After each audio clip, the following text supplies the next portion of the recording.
Apprendre son histoire est un acte de résistance. À ceux qui pourraient penser qu'un Algérien qui est né en France de parents algériens, qui est de la 2e, 3e, 4e, 5e génération, et qui est né en France et qui a vécu qu'en France, ne serait pas algérien. Le 17 octobre 1961, ce sont des immigrés, ce que l'on appelle des immigrés algériens, qui pour certains étaient en France depuis plusieurs générations. Le 17 octobre 1961, ce sont des Algériens qui ont été assassinés par la police française. La plus jeune des victimes avait 14 ans. À ceux qui pensent que je suis chaoui, je suis kabyle, je suis arabe, donc nécessairement il y aurait des divisions. L'Algérie est une et indivisible. L'Algérie est l'héritière d'une longue, très longue tradition, culture.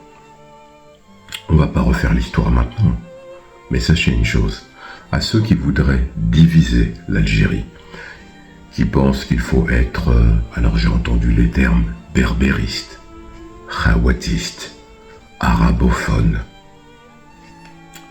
Quand la France a envahi l'Algérie le 14 juin 1830, et même par la suite, à la guerre de libération nationale de 1954 à 1962, quand ils capturaient des Algériens, ils ne faisaient aucune différence. Ils ne se disaient pas « c'est un Kabyle », « c'est un Chaoui », « c'est un Arabe », « c'est un Touareg ». Non. Ils torturaient et ils exécutaient des Algériens. Vous devez comprendre ceci. Je vais vous demander de faire un effort d'imagination au son de ma voix. Nous sommes le 14 juin 1830. Vous vivez à cette époque. Vous avez à peine 18 ans. Vous êtes un homme ou vous êtes une jeune femme. Peu importe, vous pouvez, dans les deux cas, vous imaginer la situation. Vous êtes dans un petit village, non loin de Boufarik, un village que je connais. Vous êtes à Fouca. Vous êtes issu d'une famille de paysans. Vous cultivez la terre et, à votre âge, vous connaissez déjà tous les secrets de cette terre. Vous cultivez de la tomate, des courgettes, des poivrons et même des olives dans une longue oliveraie qui borde l'allée de votre petite maison. Le 14 juin 1830 à 4 heures du matin, c'est une armée d'invasion, d'une barbarie insoutenable qui débarque à Sidi Fraj, en Algérie. Vous levez, le soleil se lève, et vous vaquez à vos occupations habituelles. Vous avez tiré de l'eau au puits, de l'eau fraîche. Vous commencez à préparer les animaux. Vous avez quelques moutons, quelques chèvres, des vaches pour le lait, pour après aller ensuite inspecter votre terre, une terre qui appartient à votre clan depuis des générations et des générations. Cette terre est partagée par tout le clan du village de Fouca. Vous ne connaissez pas le malheur. Vous n'avez jamais vu la guerre, puisque vous n'avez jamais colonisé personne. Vous vivez au rythme des saisons, dans un bonheur quelque part naïf et innocent. Et là, l'après-midi va arriver. Vous avez déjà effectué la prière du Dohr, et viennent des hommes que vous n'avez jamais vus. Ils portent des uniformes bleus et rouges. Sur le coup, ils vous paraissent effrayants, parce qu'il y a du bruit, il y a le fracas de leurs chevaux, le fracas et le tonnerre de leurs armes. Vous quittez votre champ, quelque peu effrayé, en alertant votre père et votre mère, votre petite sœur, vos petits frères. Mais les soldats sont là. Ils ont investi le village de Fouka. Et quand ils arrivent, sans aucune distinction et sans aucun discernement, ils se mettent d'abord à tuer tous les hommes adultes, à coups de sabre, à coups de machette, à coups de baïonnette, quelquefois à coups de fusil. Vous ne comprenez pas ce qui se passe. Votre monde est en train de s'écrouler. L'Algérie est attaquée par la France. Et ça, vous ne le réalisez pas encore. En l'espace de 30 minutes, ils viennent de tuer tous les hommes de votre village, y compris votre propre père, sous vos yeux. Les larmes inondent vos yeux, votre visage est gonflé par la douleur. Vous ne criez pas, vous criez à l'intérieur, et c'est un cri qui déchire votre âme. Vous essayez de cacher les petits. Vous demandez à votre mère d'aller derrière la maison, d'aller se cacher sous le puits. Mais votre mère n'écoute pas. Elle est brisée par le chagrin. Elle essaye désespérément d'aller aussi récupérer ses propres parents qui sont eux à quelques centaines de mètres. Mais le chaos est partout. Les Français brûlent les maisons et tuent tout le monde. Maintenant qu'ils ont tué tous les hommes, ils laissent les corps éparpillés ici et là. Il y a du sang, il y a des cris. Et vous êtes encore cachés. Non pas parce que vous êtes lâches, mais parce que vous essayez simplement de survivre à ce malheur qui vient de s'abattre. Et maintenant les Français ont décidé qu'il fallait tuer les femmes. Ils sortent les femmes des maisons, les appellent avec des interprètes qui les accompagnent. Ce sont des Juifs d'Algérie, pour la plupart, qui avaient émigré en France et qui font partie de cette expédition qui est partie de Toulon en 1830. Ce sont eux qui donnent des ordres en arabe à Fouka et qui demandent aux femmes de sortir, qu'aucun mal ne leur sera fait. Alors elles sortent avec la peur au ventre.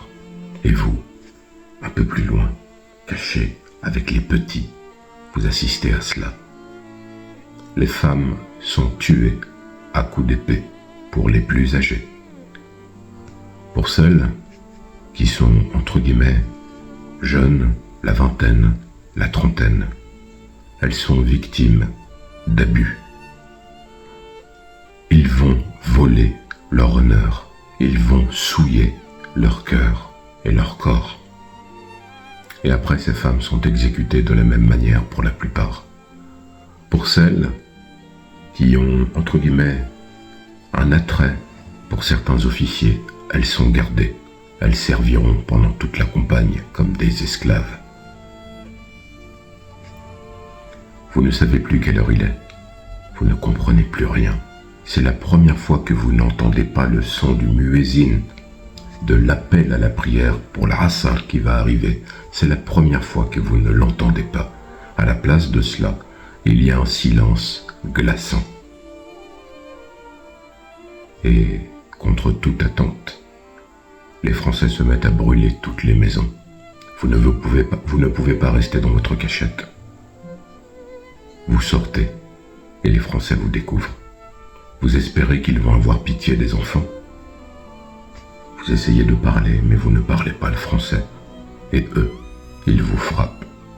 Ils vous traînent par les cheveux, déchirent votre haïk, et votre dignité vient de s'écrouler. Vos parents sont morts. Vous êtes avec les petits, et là vous avez l'espoir fou de penser que les petits seront épargnés. L'un des officiers français, et vous ne savez pas faire la distinction avec les grades, vous regarde comme si vous étiez une bête, et il dit « Je voudrais que l'on s'amuse. Mettez des cordes sur les arbres. Cela fera un décor enchanteur pour mon esprit vindicateur. » Et ils pendent la trentaine de personnes qu'ils ont trouvées, majoritairement des adolescents et des enfants. Ils les pendent les uns après les autres pour mettre en place un décor funèbre. Et vous, ils vous traînent par les cheveux et vous offrent en pâture à d'autres soldats. Et ces derniers n'ont aucune pitié ni aucune humanité. Ils vont vous ravager si vous êtes une femme. Et ils vont vous décapiter si vous êtes un jeune homme. Comprenez bien ceci. C'est ce que la France a fait de moins cruel dans son invasion qui a commencé le 14 juin 1830. Il va y avoir quantité d'histoires beaucoup plus sombres que celle-ci. C'est pour cela que soyez vigilants sur les réseaux sociaux ou ailleurs quand vous vous montez les uns contre les autres. Un tel a dit ça, un tel a fait ce live. Gabriel, tu veux nous vendre un livre? Ce n'est pas un livre que je vends, c'est une histoire. Gabriel, tu nous racontais l'histoire des Noirs. Tu as fait des films avec les Noirs. Tu as fort affaire avec les Kémites. Il n'y a pas de Kémites. Il n'y a pas d'histoire de Noirs, Algériens, etc. C'est l'Afrique qui a été attaquée le 14 juin 1830. C'est l'Algérie qui en fut le premier rempart. Et ensuite, c'est toute l'Afrique australe, de l'Ouest, du Nord, qui a été colonisée par la France. Ils ont commis les mêmes atrocités avant en Guadeloupe. Et j'ai écrit dessus l'histoire que je viens de vous raconter de manière très succincte. Elle s'est passée en Guadeloupe, elle s'est passée en Martinique, en Guyane, à La Réunion, à Mayotte, en Kanaki, en Polynésie. Vous croyez que il faut considérer, oh non, ce sont des Noirs, on s'en fiche. Je suis un passeur de mémoire. J'ai écrit une dizaine de livres. Je ne l'ai pas fait pour ma gloire personnelle, je l'ai fait pour laisser un héritage. Insoumis 1954 est le premier volume d'une trilogie. Il ne s'agit pas encore une fois de faire de la hiérarchisation mémorielle. Ce qui s'est passé en Guadeloupe en 1802, je l'ai écrit. Ce qui s'est passé à Saint-Domingue, devenu Haïti, je l'ai écrit. J'ai écrit sur le Dahomey, mais aujourd'hui, si j'écris sur l'Algérie, c'est un choix personnel qui est d'abord dicté par un amour de ce peuple, par un amour de cette histoire, et surtout par un amour de mes ancêtres, de mon père, Allah yarhamou, et de ma mère, Allah yarhamha, de mes grands-parents, Allah yarhamou. Tu t'appelles Gabriel, Souleika, Zulikha, j'ai pu lire aussi. Gabriel, أنا اسمي جبريل. تعرفوا ملك جبريل. أنا مانيش ملك، مانيش ملايكة. Al-Kitab, Insoumis, 1954. C'est ça mon travail. Qui a écrit Gabriel, qui a écrit Mohamed, qui a écrit Abdullah. Peu importe. Tu penses pouvoir aller contre l'histoire, tu te trompes. La fitna, la division, c'est ce qui nous a menés vers le précipice. Les harkis, les traîtres, ce ne sont pas ceux qui s'appellent Gabriel, Pierre ou Nicolas. La plupart des harkis avaient des noms arabophones, n'est-ce pas? Mais ça les a pas empêchés d'être des harkis. Et je veux dire ici que France Fanon, notre frère de Martinique, est notre frère algérien, comme Jacques Vergès ou d'autres. Mais c'est pas important, parce que, je vais vous le redire, lorsque les Français sont arrivés, ils n'ont pas dit « Comment tu t'appelles, toi? Gabriel? Oh, on va rien te faire. » Je porte sur mon visage mon histoire. Je porte l'Afrique, car l'Algérie est en Afrique, et l'Algérie est la Mecque des révolutionnaires. L'Algérie est le chantre du panafricanisme.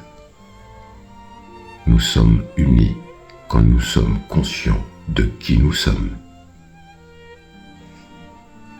À ceux qui continuent leur critique et qui sont dans la division, je vous dis simplement Allah yédik, puisque le Ramadan approche, mais même dans d'autres temps, je vous répéterai Al-Mukminun Ikhwa, mais le plus important, Nta Jazairi, Ana Oulid Bladna, Oulid Bladek, Ikhwa, Ikhwet.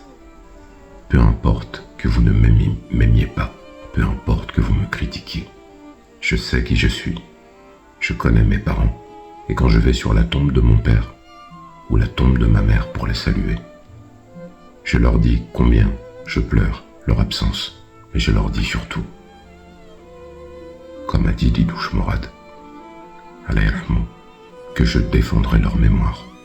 Et défendre leur mémoire, c'est honorer les histoires. Leur histoire, notre histoire.